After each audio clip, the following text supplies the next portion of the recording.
Hello नमस्कार, मैं doctor Surendra खंसली ज्योतिष आचार्य ज्योतिष की इस नई श्रृंखला में आपका स्वागत करता हूं। आज बात करने जा रहे हैं हम कर्क राशि की, जो कैंसर साइन है।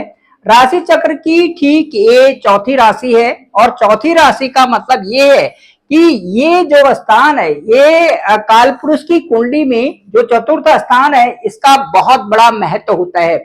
काल पुरुष की कुंडली में यदि चतुर्थ हाउस को देखा जाए तो ये हमारा सुख स्थान है और सुख स्थान का मतलब है कि हमें वैभव, सुख और जो हमारा जीवन का एक अच्छा सा पहलू है नियति के द्वारा, भाग्य के द्वारा एक कब हमको मिलने वाला है, ये सब जो है फोर्थ हाउस से हम पता करते हैं।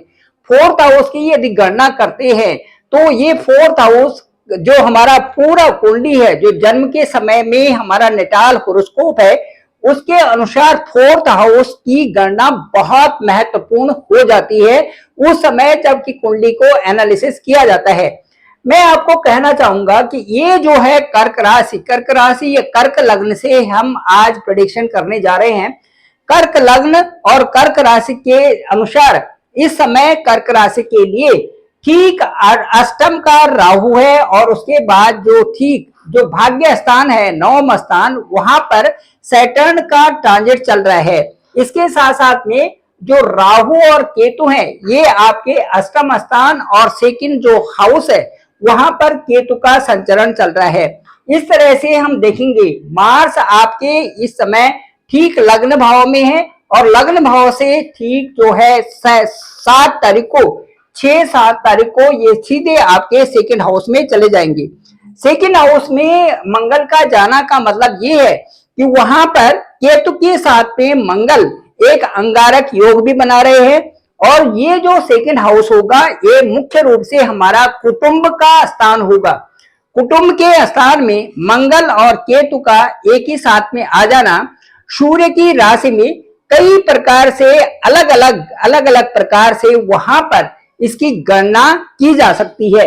अब मैं आपको ये कहूंगा कि जो कर्क राशि से शनि ठीक आपके भाग्य स्थान में है, तो भाग्य स्थान में कोई भी अंक जब होता है कुंडली का एनालिसिस करने के लिए सबसे पहले हम ये देखते हैं कि इस जातक का भाग्य कैसे होगा। भाग्य की कैलकुलेशन के लिए हम 9th हाउस पर बहुत बल देते हैं। 9th हाउस में जो 12 अंक है कर्क लग्न या कर्क राशि से ये एक महत्वपूर्ण अंक, महत्वपूर्ण डिजिट हो जाता है। ये जो भाग्य स्थान है यहाँ पर ये देखना पड़ता है कि भाग्येश, आपके भाग्येश कहाँ पर है।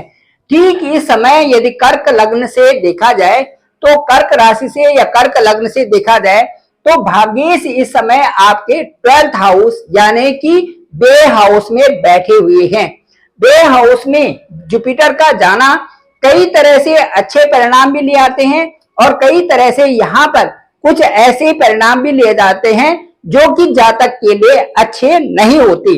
अब मैं आपको ये बताना चाहता हूं, यदि शनि आपके भाग्येश है तो भाग्य की वृद्धि यहाँ पर होती ही होती है। उसके अलावा भी यदि भाग्य स्थान में शनि वहां पर बैठे हुए हैं, भाग्य स्थान में है, तो ये भी जातक की उन्नति का एक द्योतक होता है। इसलिए क्योंकि जो शनि है ये एक बड़े प्लेनेट है और बड़े प्लेनेट का मतलब है कि एक हाउस में शनि का जो ट्रांजिट है वो ठीक 2.5 ईयर्स यानी कि 18 महीने के लिए होता है। 18 महीने के लिए शनि आपके ठीक भाग्य स्थान में है यदि हम कर्क लग्न और कर्क राशि से देखते हैं। अब यहाँ पर शनि आपके भाग्य को बना रहे हैं, मेहनत से आप सफल हो रहे हैं, सफलता आपको मिल रही है।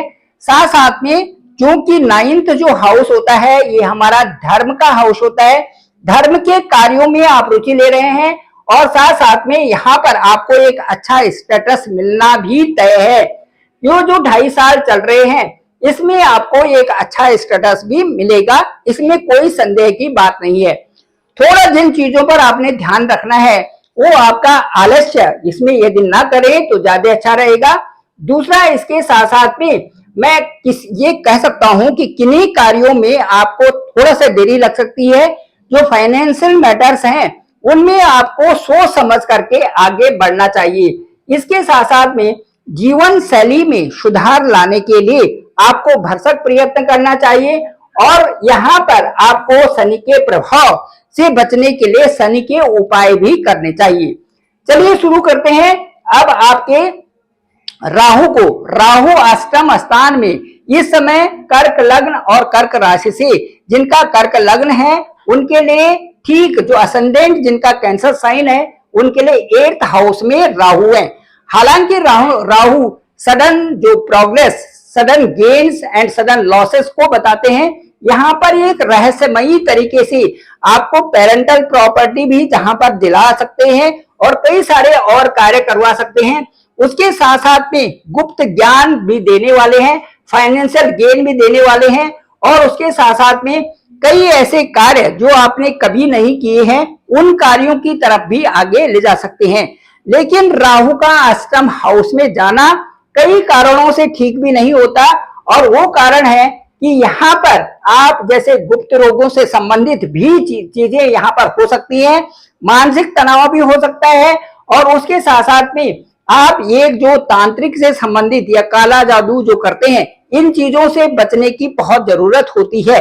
इसके साथ साथ में मैं ये बताना चाहूंगा कि जो यहाँ पर जो आपका ठीक जो अष्टम भाव का राहु है, इससे बचने के लिए या इसके अच्छे उपाय के लिए राहु के मंत्रों का जप भी होना चाहिए और जितना आप धार्मिकता की तरफ आपका ध्यान रहे वो ज्यादा अच्छा इसमें होता है। ये मैं कर्क लग्न की और कर्क राशि वालों की बात, जिनका कर्क लग्न है उनके लिए विशेष तौर से ये कहूंगा कि राहु से संबंधित उपाय भी आपको शनिवत तरीके से ही करने चाहिए। इसके बाद मैं आपको ये बताऊंगा कि जो राहु और केतु की स्थिति है, राहु जो आपकी जो जन्म कुंडली है उसमें बहुत स्पष्ट रूप से कहते हैं कि जिस हाउस में आपका राहु होगा उस हाउस से संबंधी आपकी इच्छाएं भी बलवती होंगी। हालांकि वो इच्छाएं पूरी करना भी आपका फर्ज है, लेकिन साथ साथ में राहु जिस भी स्थान पर होता है उससे संबंधित वहां पर आपको विशेष प्रकार से राहु को कंट्रोल करना भी आवश्यक बन जाता है। इसके साथ साथ में जो केतु हैं, केतु आपके सेकंड हाउस में है। सेकंड हाउस में केतु का होना किन्हीं कारणों से आपका वहां पर कुटुंब है, वाणी है, वहां पर आपका जो एक धन स्थान है उसमें बाधा भी वहां पर पहुंचाते हैं और साथ साथ में वहां पर मंगल भी 7 तारीख से यहाँ पर मंगल भी होंगे, 7 जून से, तो मंगल और केतु का यहाँ पर अंगारक योग भी बनेगा। अब ये जो केतु यहाँ पर है, केतु का मतलब ये है कि उन कार्यों को करना जिनको कि आपने पहले से अधूरा छोड़ रखा है। हालांकि कार्यों को करना, लेकिन कार्यों को करते समय आपको ये लगता है कि ये कार्य मुझे करने पड़ रहे हैं। कहने का मतलब है एक निराशा, कार्यों को करना भी और उसके साथ साथ निराशा भी उसमें होना। जिन लोगों का भी सेकंड हाउस में केतु और मंगल होता है वो अपने परिवार की ओर, परिवार के कार्यों में ही जीवन पर्यंत लगा देते हैं और उस चीज का बखान भी करते हैं कि मैंने कुटुंब के लिए ये किया और इस तरह से किया। ये सारे केतु का व्यवहार है। केतु के व्यवहार के कारण ही वहां पर उदासीनता भी उनको देखने को मिलती है। ये भी कहा जाता है कि केतु हमारे पूर्व जन्म का निर्धारण करते हैं कि हमारे पूर्व जन्म में हमने जो कार्य अधूरे छोड़ रखे हैं उन कार्यों को फिर से हमें दोबारा करना पड़ता है। या तो उन कार्यों में हमें बहुत इंटरेस्ट होता है और या फिर उन कार्यों को करते तो हैं लेकिन साथ साथ में उन कार्यों को करने के बावजूद भी हम एक निराशापूर्ण वहां पर वातावरण बना रहता है। इस तरह से कुटुंबी जनों की जिम्मेदारी लेना और उसके साथ साथ में धन की यदि आपको कमी होती है तो धन के लिए प्रयास करना, परिवार के बारे में ही सोचना और इसके साथ साथ में अपने बोलने में जब वो कुछ बोलते हैं तो वहां पर उनको उसमें फिर सोचना पड़ता है। इसके साथ साथ में इसके साथ साथ में जिस हाउस में भी केतु होते हैं उसका उसी तरह से प्रभाव आपके साथ में देखा जाता है। इस समय कर्क राशि के कर्क लग्न वालों का, जिनका असेंडेंट कैंसर है, उनके सेकेंड हाउस में केतु और मंगल होंगे। ये ठीक 7 जुलाई से 7 जून से और उसके बाद 27 जो जुलाई तक यहाँ पर होंगे। इस पीरियड में आपने विशेष करके मंगल और केतु से संबंधित उपाय भी आपको करने चाहिए। साथ साथ में हनुमान चालीसा के भी पाठ करें और मंगल से संबंधित जो दान है उनको भी करें, ताकि वहां पर आपकी एक अच्छा सा आपका वातावरण कुटुंब के सामने, वाणी के स्थान के सामने और धन के स्थान में एक अच्छा सा वातावरण भी बन सके। Thank you very much. मैं डॉक्टर सुरेंद्र खंसली, ज्योतिषाचार्य। डिस्क्रिप्शन पे मेरा नंबर है 9868280191। आप डायरेक्ट मुझे कॉल भी कर सकते हैं, मैं आपका कॉल भी करूंगा। साथ साथ में जानेंगे कि आपकी कुंडली क्या कहती है और आपके जो ग्रह गोचर की स्थिति है, शनि, राहु, बृहस्पति और राहु और केतु किस तरह के परिणाम आपको देने वाले हैं, इन सब पर आप ओवर फोन आपसे बात की जाएगी। मुझे लगता है जो भी मुझे अनुभव होगा मैं आपसे जरूर शेयर करूंगा। Thank you very much. आप सभी लोगों का धन्यवाद, आप सभी लोगों का बहुत बहुत आभार।